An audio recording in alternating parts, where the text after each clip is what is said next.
Почитувани представници на медиумите, почитувани сограѓани. Во очекување, Струмичката и македонската јавност да го дознаат името и презимето на новиот претседател на Општинскиот комитет на ВМРО ДПМН Струмица, ред е се уште актуелниот претседател Славе Гошев да одговори на одредени важни прашања.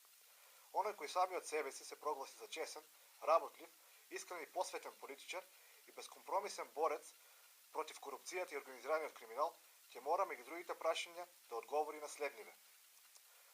Колку деловни простории во собственост на акционерското друштво за стопанисување со деловен простор во државна собственост користи Општинскиот комитет на ВМРО ДПМН Струмица?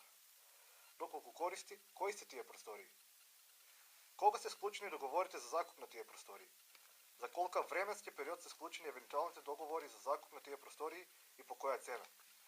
И дали договорите се склучени во времето кога Славе Гошев е член на управниот одбор на јавното претпријатие за стопанисување со стамбен и деловен простор?